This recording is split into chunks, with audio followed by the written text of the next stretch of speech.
I'm never happier to be at the Muny than I am when it's doing a dance show, like the superb production of 42nd Street that closed last week.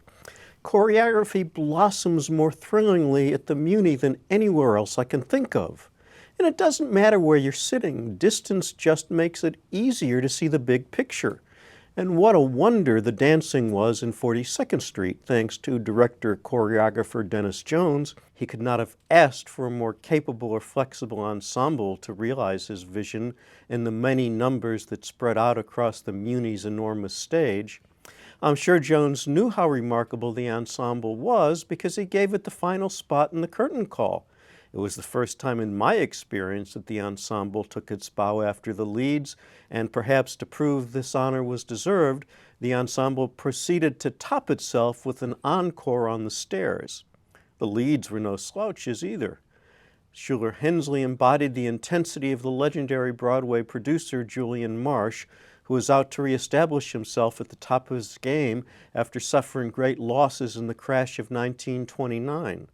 The tension was palpable in the confrontations between the intimidating Julian and his imperious star, Dorothy Brock, another Broadway legend brought fully to life by Emily Skinner.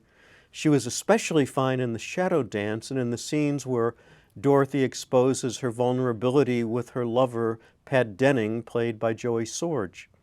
Jonalyn Saxer was a charmer and a brilliant dancer as Peggy Sawyer, the Broadway newcomer whose talent and luck take her from the chorus to the lead. Her splendid partner in much of the dancing was J. Armstrong Johnson as Billy Lawler, the leading man in Julian's show. Its authors were a hoot in the performances by Ann Harada and Jason Kravitz. Fred Zimmerman captured the bluster of Dorothy's wealthy admirer, and there was fine work by Megan Sikora, Brian Thomas Hunt, Ritz Pizarkowitz, and Patrick Blindauer. I was happy to spot Drew Humphrey and Berkeley Going in the chorus. The dancing took place on a handsome, adaptable set designed by Michael Schweikart, which was enhanced by Rob Denton's lighting and Matthew Young's video.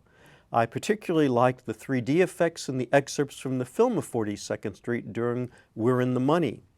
Andrea Lauer's costumes pleased the eye, the sound by John Shivers and David Partridge pleased the ear, and Leah J. Lucas's wigs were the cherry on top of this delightful confection. Yes, it is, isn't it? But it's so. I'm beginning to think the only way to do those lines in it is to play it as camp. but on the other hand, those musicals really, even though the stories are what they are, that's what they are, and that's what makes it fun, and the music is there, so let's hear some of it.